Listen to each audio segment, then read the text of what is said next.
good morning, everybody. Welcome, Hot Takes, Goodman and Haertl. Once again, we did not call each other. No. If my eyes are reading me correctly, is that a green shirt? Yes. Well, we are not paying homage to the Packers this morning. No. I am sure of that. No. Is your dad okay? Have you checked on him? Yeah, we talked briefly. Okay. There wasn't great. No, for him, Right. He doesn't live and die by losses, but he kind of does. Mm-hmm. So just kind of let it go. Yeah. But by the way, if we could unearth a quote from many, many years ago, it would be appropriate to say it this time. I criticized Deion Sanders for saying, "Do you believe in us now?" following the TCU game, the first game of his career at Colorado. Mm-hmm. It would have been more than appropriate for either Bo Nix or Sean Payton or anybody in that locker room to say, "Do you believe us now?"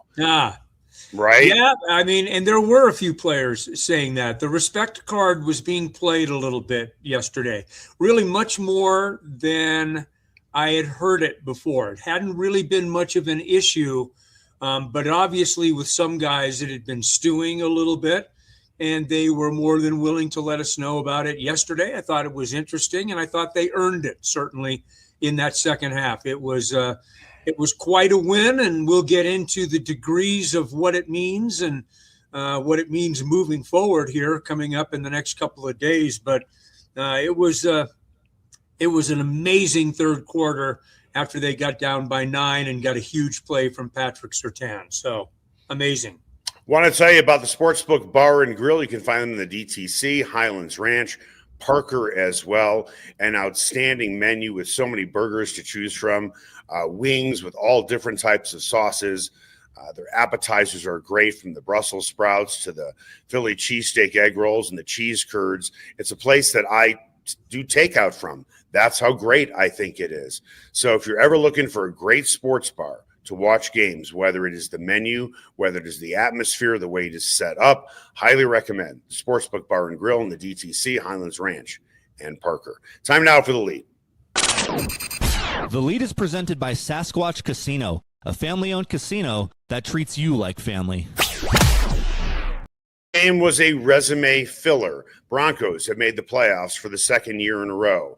The Broncos have won 11 straight games with that thrilling overtime win against the Packers.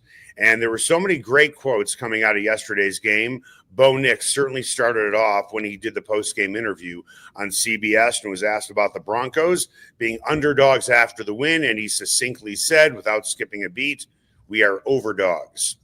Was this just another notch on the Broncos' bedpost, or was this a little bit more than that, considering the Packers, are a really good football team offensively, defensively, and special teams? Yeah, when you stop to consider that the Packers were being roundly considered and may still be, I mean, although obviously injuries are going to have a telling effect potentially on them.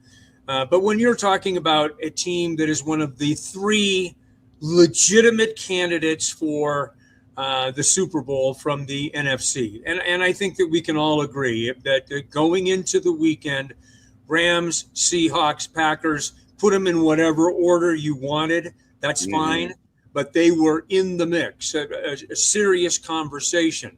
And I'll tell you what, for a good portion of that first half and into the second half yesterday, they looked the part. They were doing their part to live up to the expectations. But the Broncos are a remarkably resilient football team that at some point you have to give them their due. And I'm not talking about their due as a good football team. I'm talking about their due as a persistent group that doesn't ever flinch. They don't give up. Right. They play hard all of those cliches. I don't think the Broncos are a great team.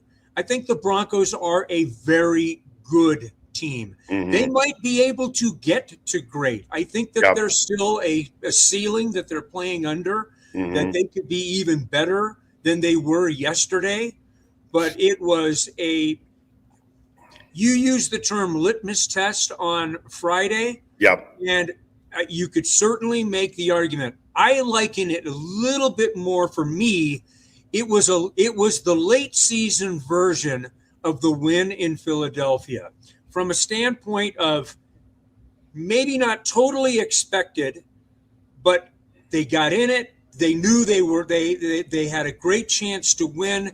They were able to do it, and they were able to do it with a strong exclamation point, and they take the residuals from it by being able to do it. Does that make any sense? It does. Yeah, and because they were able to do it when eyes and expectations and doubts were on them.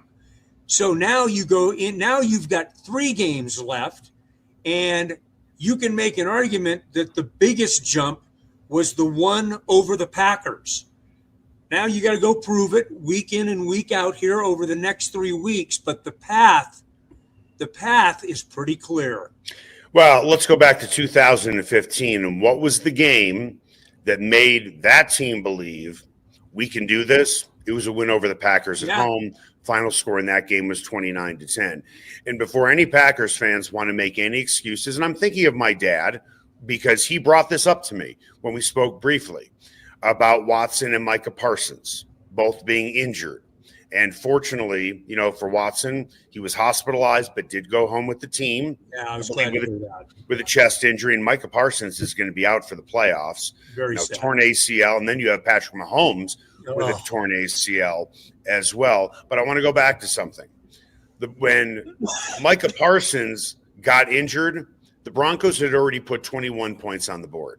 Sure. For Watson, who is their deep threat, when he got injured in the second half, he had 3 catches for 29 yards. It's not as if he was a big factor in this game either. The Broncos were terrific starting in the second quarter on offensively and defensively. Boy, did they shut down the Packers. Can you put your finger on what the Broncos did differently defensively in that second half?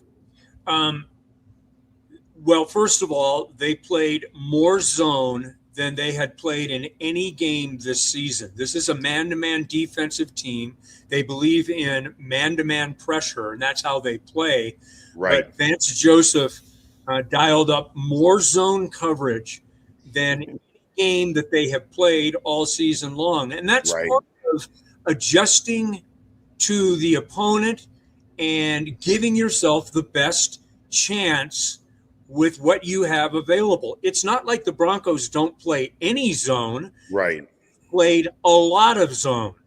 And they were able to dial up some pressure. And that's something they weren't able to do in the first half. Remember, this football team, the Packers, scored all 4 times they had the ball in the first half. They scored the first 5 times they had the ball in the game. They were putting points on the board. The Broncos defense, even though giving up yards, were bending but not breaking. Remember, they were 1 for 4, the Packers, in the red zone. So the Packers were scoring, but they weren't scoring touchdowns, and the Broncos were just hanging around.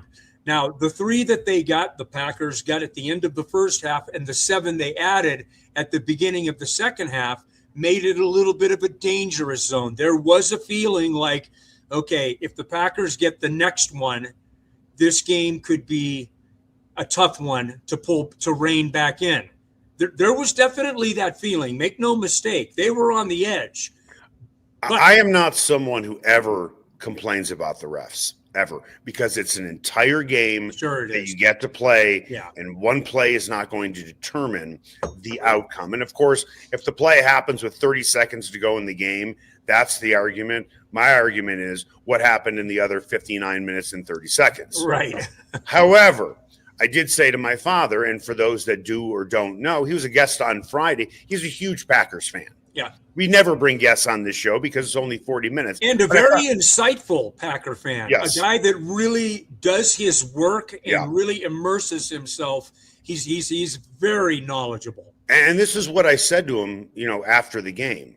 I understand that Josh Jacobs ripped off a 40-yard run on the Broncos defense. That play never should have happened. No. Ever. That was as bad of a PI call as I can remember seeing in a very long time. That was on third down. That should have been a punt from the Packers, or maybe a long field goal, whatever you want to call it, for Brandon McManus. That play never should have happened, but I digress. Let's get back to Jaquan McMillan, what he said after the game, kind of taking a page out of Deion Sanders' book.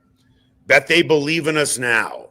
So, do you think those outside of Denver, specifically the national media, believes the Broncos are now legitimate Super Bowl contenders? Did they need this win to take all the momentum and put wind behind the sails for the Broncos nationally? Not that it matters to the guys in the locker room. Right. But do you think everybody believes now that this team, despite the NFL, I don't want to say having a down year. Listen, Mahomes is not going to be in the playoffs. Lamar Jackson might not be in the playoffs.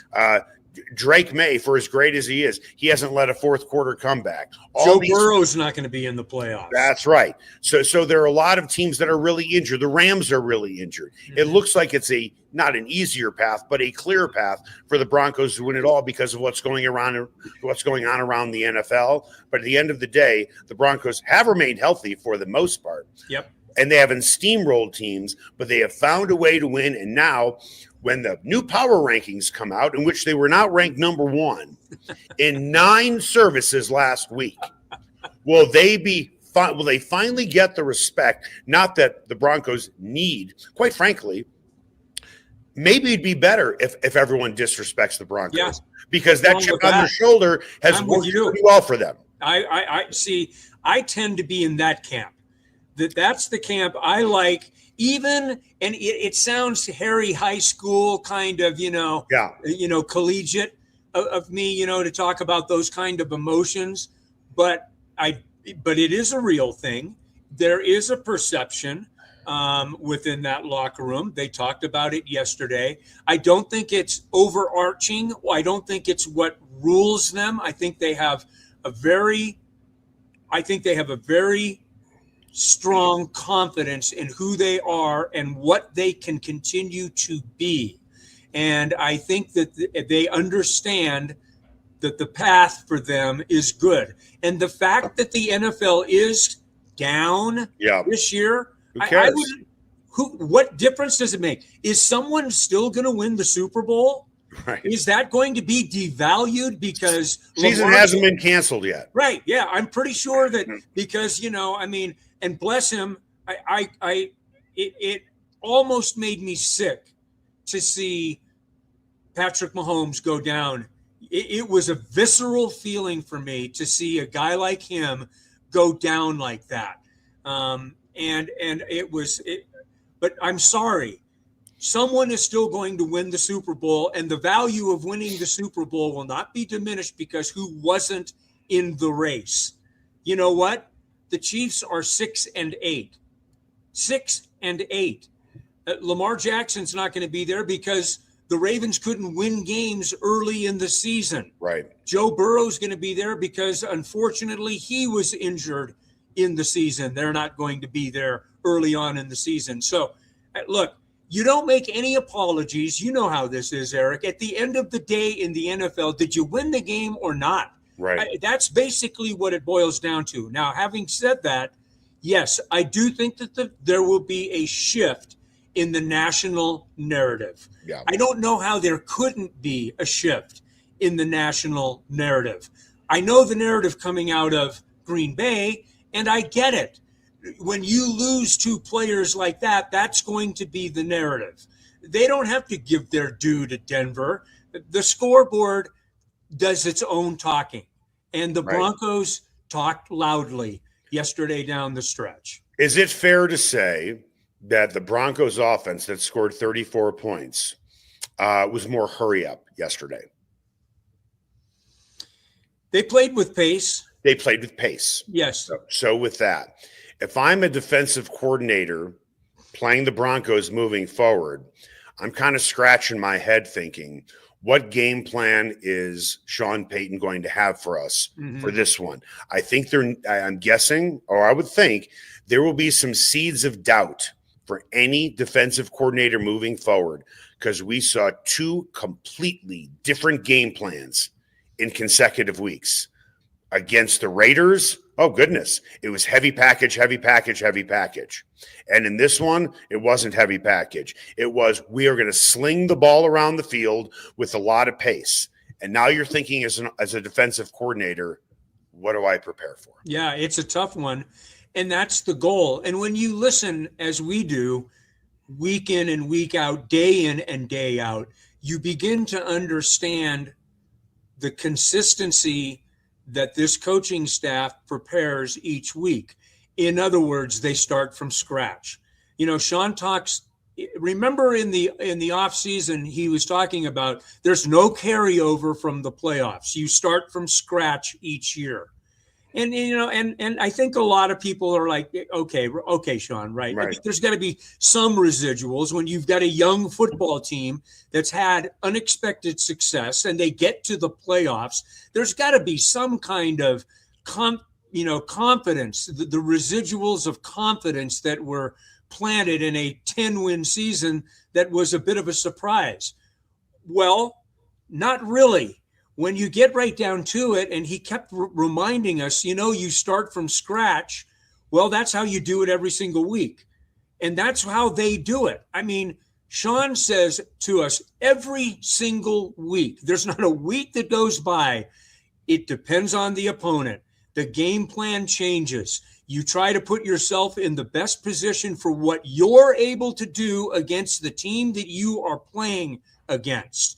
So you try to fit it without giving up too much of who you are. That's the chess game in the National Football League. And it exists not for the Denver Broncos, but for every team. I'll guarantee you, Matt LaFleur, talking earlier in the week, and I heard him on Wednesday when he was asked about the Broncos defense, he said, the question was something along the lines of, how do you start to attack a defense like this? And he said, that's a really good question. Right. The gears were moving. It's like, well, we're still in the midst of figuring that out. And for 5 series in a row, they figured it out pretty well. But the game of adjustments within the game. Vance Joseph talked to us about it last week. He said, it's always about taking what you get, learning from it on the fly, and then making adjustments.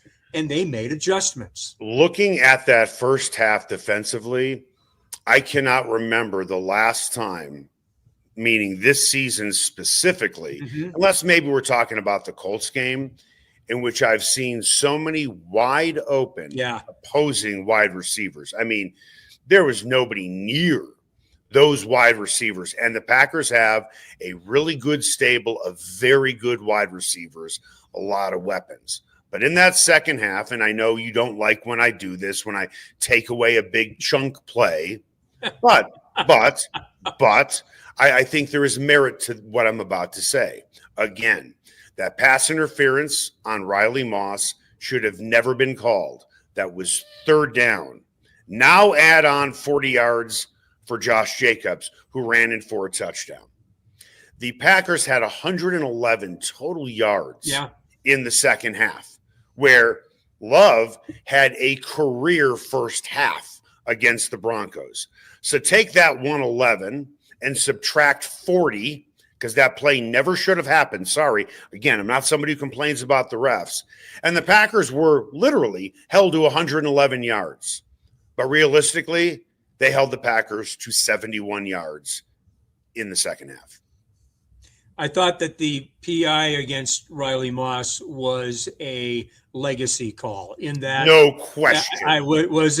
They look for him and they threw the flag. It was very dubious. And you rarely do it. I never do it. I'm not it is what it is for me. Okay. You saw the PI, fine, whatever. Right. It generally will even out during the course of the game. All of those things.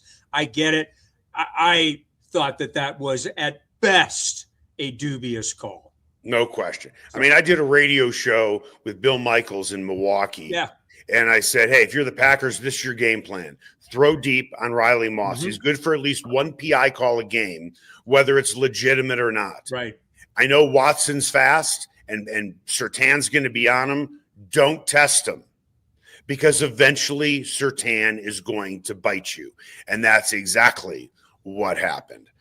Coming up after the break, Sean Payton, very complimentary of Bo Nix, but not overly complimentary. Was this the best game of Bo Nix's career? I think you would say yes. I would say yes. Not Sean. We'll dig into that next. Ferguson's Heating and Cooling is the best in Denver, and their customers agree. Ferguson's has 165 5-star Google reviews, and here's one from Betsy. Highly professional, prompt, and honest. I switched to Ferguson's when I became aware my former company was trying to sell me a whole new system I didn't need. Ferguson's is an honest, working, family-owned business that'll give you a fair price, the highest quality parts and equipment, and they always show up on time. You can trust the Ferguson family like you trust your own family. Go to fergusonsheatingandcooling.com. Everyone has their favorite sports bar. Mine, the Sportsbook Bar and Grill in Highlands Ranch, DTC, and now in Parker. All their locations are everything a sports bar should be. An upscale menu with 12 different burgers, outstanding wings, and my favorite, the Philly cheesesteak egg rolls. They've got every game on the NFL Sunday Ticket, MLB Extra Innings, NHL Center Ice, NBA League Pass, plus soccer, rugby, and UFC. Sportsbook, great hangout bar, great for private parties. The Sportsbook Bar and Grill in Highlands Ranch, DTC, and now in Parker. They are the sports bar. Here's another great promotion from Sasquatch and Wildcard Casinos in Blackhawk. On December 13th, it's their annual holiday auction for a pair of Super Bowl tickets, tools, jewelry, electronics, toys, and kitchen appliances. Earn auction currency with every locked-up jackpot, players' points, or a daily cash drawing. There's so many ways to earn currency, and the more you play, the more you'll be able to bid and win what you want at their auction. So get up to Sasquatch and Wildcard Casinos and start stacking your auction currency today. Everyone has their favorite barbecue spot. Mine, Smokin' Dave's Barbecue and Brew. My favorites, slowly smoked ribs, smoked corned beef Reuben, smoked meatloaf with a portobello balsamic cream sauce.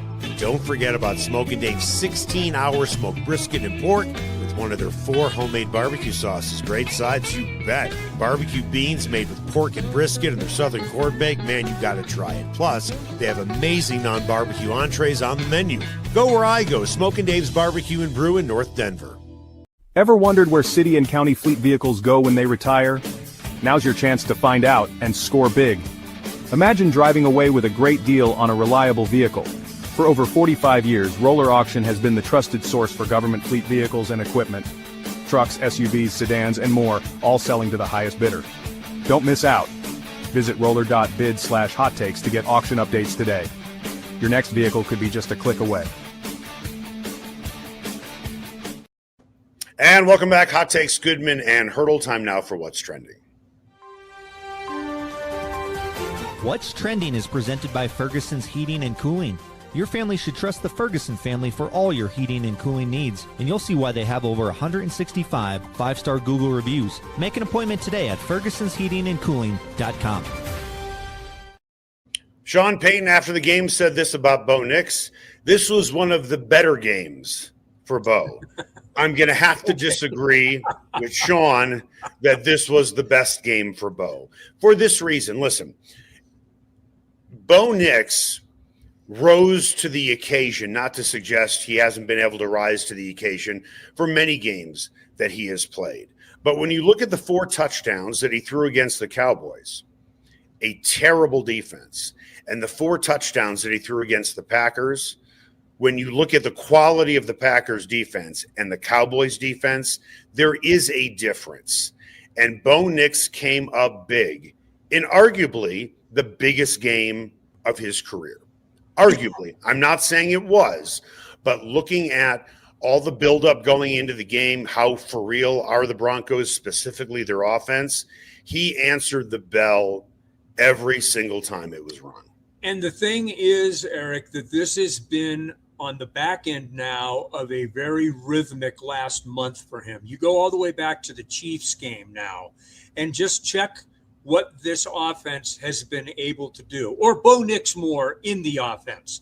Yeah, he had a couple of games where he only threw a couple maybe touchdown passes. I mean, he wasn't, but he has been productive and comfortable in the rhythm of the offense, and the offense has done nicely really over the last month. Now, nothing like last night or yesterday, because you had the eyes of America were on you. It was the game, lots of people watching it, and lots of judgments being made, fairly, unfairly. We can argue that at a different time. I think unfairly, but you got to take the guy for his body of work. And his body of work right now is pretty undeniable. He throws for 68% of his passes yesterday. He throws for over 300 yards, no turnovers. Mm-hmm. He's not getting sacked. And Right. he throws 4 touchdown passes. It was as good a performance as you could have ever hoped for any quarterback. Right. Let alone one in his not even fully second year of quarterbacking. It was a remarkable performance by a guy. And here's the thing. Let me just add another layer to it. Okay. You and I just dissected the remarks made earlier in the season from Sean Payton about Bo Nix being one of the 5 best, one of the 5 best quarterbacks in the league. He's going to be one of those guys within the next 2 years. That came on the heels of, hey, this is one of my 7 teams that I think is a Super Bowl quality team. Well, the Super Bowl quality team has certainly come to fruition. Yep. Are we in a position now to look at Bo Nix and see the type of thing that we saw last night? Now, look, it's not every week, so I'm not saying that. But when you see the way that he performed, your words, in the biggest game at the most important time, maybe of any of his career, he came up big. He came up huge. May Sean be a little prescient in that regards, too. Right. I'm not betting against Bo Nix at this point. No. I'm really not. Well, a friend of mine, good friend of mine in Chicago, huge Bears fan, clearly wanting the Broncos to beat the Packers. He sent me a text early in the third quarter. And honestly, what he texted me is what almost everybody outside of Denver has been saying all season, because they have based their opinion on statistics. It was in the third quarter, and a friend of mine who is a football fan said to me by text, "I'm not very impressed by your quarterback," meaning Bo Nix.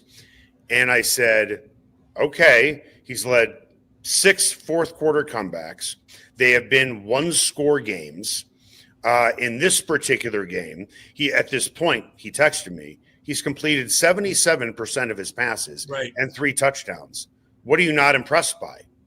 And he goes, well, I've been watching him all season. I don't know how much he's watched him all season. I think he looked at his stat sheet. Sure. And the stat sheet isn't overly impressive when you compare him to Matt Stafford, who is leading the way in the MVP race. He's not as impressive stat-wise as Drake May, who has not led 1 fourth quarter comeback all year. Now, granted, the Patriots haven't had to come back because they have, I don't want to say had their way with everybody, but they haven't been down in a lot of fourth quarter games. With that, the MVP conversation, he is currently 4th according to Fanatics. There are others that actually have him at 2. I don't know where FanDuel is at or DraftKings is at, but for Fanatics, he is currently 4th at 90-1 odds. The overwhelming favorite is Matthew Stafford at -225. Drake May is 2nd. Josh Allen is 3rd. And then there is a huge gap between Allen and Bo Nix. Should Bo Nix be seriously considered, forget about the betting odds, as the MVP? I'd like to see how the next 3 games go. I mean, I want to see the The building blocks continue. The thing that I love most about Bo is that, first of all, he's totally, and I mean, and this is to your point, and let me accentuate it. Mm-hmm. If you're getting glimpses of Bo Nix, I get what you're saying. He's not always impressive. He's more of, and it's not an acquired taste, but you need the whole cumulative effect of what Bo Nix can do, from his mobility to not be. I mean, how many people watch to see how guys react in the pocket or their escapability from a standpoint of not getting sacked? You notice sacks when you're getting sacked. Right. You don't necessarily notice not getting sacked, but then all of a sudden you wake up in the fourth period and you say, hey, has 10 been on the ground at all today? Just look at his jersey. Is it dirty or not? No, he was clean Yeah. all day long. Right. That's, look, you give a lot of credit to the offensive line, but he also gets credit for that. So there are little things that you have to pay attention to appreciate what a guy like Bo Nix can do. However, saying that, the layer of athleticism, calm in the pocket, movement, getting outside the pocket when he had to without having happy feet, getting his feet set both in the pocket and on the run, which he's extremely blessed with. My God, his ability when he's moving is as good as anyone in the National Football League, and I'm including Patrick Mahomes in that in that comparison. But when you get a quarterback like that, that's what you end up with. That's what you saw last night from Bo Nix. Now, I don't know what it's going to be like with Jacksonville coming up, but I'm going to start betting a little bit more on Bo Nix because now I've seen it for 4 straight weeks. We saw it for about 8 or 9 or 10 or 13 straight weeks last year in his rookie season. Is it MVP quality stuff? I don't know if I'm going to go that far. Why not? I'll tell you what, if he puts together 3 more games like he did yesterday, maybe the conversation's a little louder, but he's coming from behind. I mean, how many guys do that and do it well and do it every opportunity over the course of one season in which they can? You're right. Well, part of it. Didn't Bo Nix do everything that he could? Now, granted, it's a 60-minute game. Yeah. It's not his fault that, they lost 2 games with 0 on the clock. Yeah. Bo Nix didn't have the ball last. Those other 2 teams, the Chargers and the Colts, had the ball last. Yeah. Why wouldn't he be? I mean, here, it depends on what your metric is. Is it great season, unbelievable stats? Is it how well would your team be playing without you? Right? Like Jokic, he makes his teammates better. Right. I mean, that's what we said about Fernando Mendoza, the Indiana quarterback, makes his teammates better. And by the way, Nix and Mendoza have one thing in common, if anything. Their humility is breathtaking. It is. Isn't it? Yes. The maturity that both of them have on different levels. Yeah. Is remarkable, and it's enticing. It's such an attractive quality. And it's who they are. So I really like that. I think part of if you're going to get into the conversation about Bo Nix getting into the MVP conversation, first of all, I think it's remarkable that he is in the fringes, at least, of the conversation. I don't think it's loudly. He is a fringe guy, but he's making a late statement, which the Broncos are making a late statement. Look, you and I have been more bullish on what the Broncos have been doing all season long than most people nationally, but that's because we see them day to day. We know the mettle of this team. You learn it. Others are getting to the party a little later on in the game. And so I understand that their leadership is going to get there a little later in the party. But the clear leader of this football team, by demonstrated ability, emotional ability, the confidence that he instills in others is Bo Nix. Listen, before this game, if you would have asked enough national media guys, and let's be honest, national media guys don't watch every game. No. They just look at the stats following the game. I think if you got 10 guys in a room, national media, who might occasionally watch the Broncos because they're on Thursday Night Football or Sunday Night Football, they would say Bo Nix is not a top half quarterback in this league. Right. And quite frankly, yeah. I think many would say, I think at least 4 or 5 would say, he may not, he's bottom third in this league. But stats certainly don't tell the story. But I think the biggest knock against Bo Nix, besides his overall numbers, is, well, look at his defense. Yeah. He is being punished because the defense is so good. But the truth is, the Broncos defense had nothing to do with 33 points against the Giants in the fourth quarter. Right. Had nothing to do with a lot of these big fourth quarter comebacks. That was Nix, and that was the offense. So the Broncos are sitting at 12-2, and everybody wants to point to, well, it's the Broncos defense that is doing this.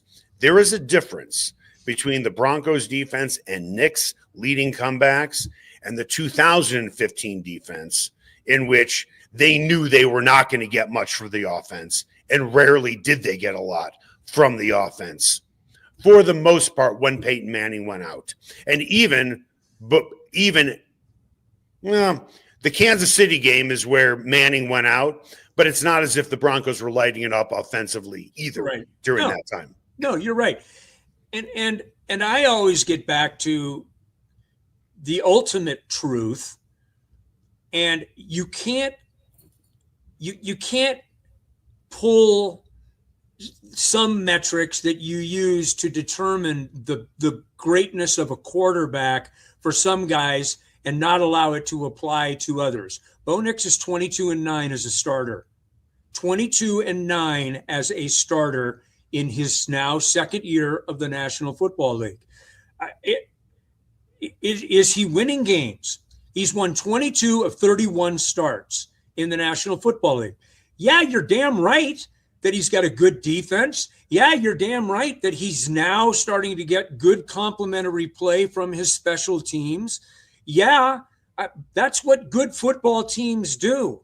But you've still got to be the guy that drives that fuels the engine offensively. You still got to score points, because that's how you win football games. That's why this game was so important for not the guys in the locker room, not even the local media, but the national media. Bo Nix was responsible for engineering, the engineer of the offense. Yeah. That's what I mean by he was responsible. And by the way, when Sean Payton eventually retires, he might want to bring little Jordan Humphrey with him, because never, ever, ever again should Sean Payton release Jordan Humphrey, little Jordan Humphrey. Yeah. He should take Lil Jordan with him to his retirement home just to make sure that everything is okay. Yeah, he and Adam Troutman and Will Lutz, that'll be the getting the 4 core back together, right? No question about it. This is a remarkable story, maybe the best. I get the Patriots story. The Patriots story is a fantastic story. What's better, the Patriots story or the Jacksonville story? That's a pretty good. That's a decent question. I mean, another 10-win team is rolling in here. Yeah. And then there's going to be another 10-win team on the schedule with the Chargers. And not only that, a 10-win team that is winning games when they have to win games, and have now beaten the Eagles and then the Chiefs on the road back-to-back, right? I mean, so, and God, how much do you love is Justin Herbert just not a badass dude? He's playing with screws in his albeit his left hand, But I mean, he just goes out and balls, and he just goes out and plays. He's a tough-minded dude. He does, but you have to win a playoff game. Yeah, no, you're right. No, I mean, sorry, right. that's what it boils down to. Okay, no, I feel you. It's like the argument, and I say this with all due respect to our friend George Karl. George Karl had great teams in the regular season. Nobody cares about the regular season. No. People when you judge somebody's legacy, it is not based on the regular season. It's just like if you have a guy in the baseball season who's great, who's Mr. April. No, you want Mr. October. No, you're right. Right? You're absolutely right. And there is no pushback to that because you are judged in what you do in the postseason. But yeah. I do think the Patriots are an understatement. When you stop to consider the championships and the legacy and the history of the Patriots, Vrabel going back to resuscitate a franchise that just a year ago was amongst the worst in the National Football League, and to pump life into that barely breathing organism. And Drake May has had a tremendous season. And they've done it with young guys. Travion Henderson made a key play yesterday late in that game. It wasn't a winning play. It ended up not being a winning play, but it was an amazing play. The Patriots have been a fantastic story. Jacksonville has come on to be a tremendous story, but I'm not so sure that the best story doesn't reside in the Rocky Mountains. Let's talk about an unbelievable stat. For starters, the Chiefs will be missing the playoffs for the first time since 2012, which is remarkable. It is. But this is even more remarkable. For the first time since 1998, Tom Brady, Peyton Manning, and Patrick Mahomes will not be in the playoffs. Isn't that something? Yeah. I mean, it's so stunning you don't even know what to say about it, other than it's proof positive about how teams are a reflection of their leadership, not just from a coaching standpoint, but from a quarterbacking standpoint. Those guys are always in the playoffs.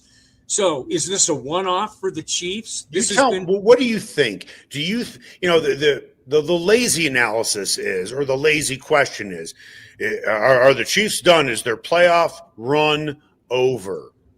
No, it's not done.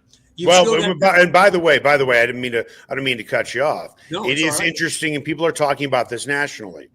Both Brady and Mahomes won 3 Super Bowls before their 9th year, and in their 9th year, both got injured. Both got injured with knee injuries, and that was the Matt Castle year, right? Yeah. For the Patriots. And by the way, they were a 10-plus win team, didn't even make the playoffs. I think the injury came against the Chiefs to Tom Brady. Oh, was it? I think so. I wasn't in New England, but either way, 9th season, both injured, and Brady won 4 Super Bowls after that. So is Patrick Mahomes done? I don't think so. But do I think Travis Kelce is going to play next year? No. I'm not so sure. And the Chiefs have huge cap problems. But if they need some advice on how to manage the cap, I don't know, just give a call to George Payton. He can tell you how to maneuver around a huge dead cap hit. I think you're right. Since they're going to be getting $31 million off the books next year, that's not even talked about right now. What the Broncos have done, being somewhat hamstrung, supposedly economically, by the contract that they're paying off to Russell Wilson. People need to remember that there's going to be a $31 million windfall next year of capital under the salary cap, which will go up anyway, but that's a story for another day.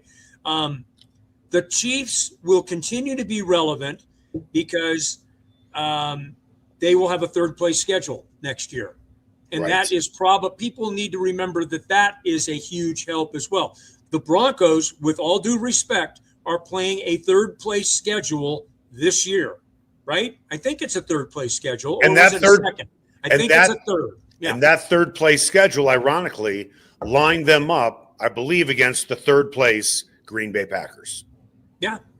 So there you go. I mean, so yeah, that'll help the Chiefs. Don't ever sleep on Patrick Mahomes. No. And don't ever sleep on a player of that level who can elevate those around them. And he clearly does that. So no, the Chiefs are far from done. They're done for now. 6-8 can do that to you. Yeah. And Patrick, I was kind of hoping when Mahomes went down, and I was I'm not going to say crestfallen, but I really felt for him. Yep. I really did. Then all of a sudden I was a huge Chiefs fan. It was like, all right, because you immediately get into how does it affect the team that you're covering, and how does it affect the playoffs and the dominoes. Now all of a sudden I'm sitting there thinking, okay, Gardner Minshew needs to win this game. Yeah. And create more space between the Chargers, because the Chiefs without Mahomes would not have been a factor in the playoffs anyway, right, even if they came back to win the game and were still in it. So It's funny how those things happen. All right, that's going to do it for us. Hot Takes, Goodman and Haertl. Make it the best possible day you can.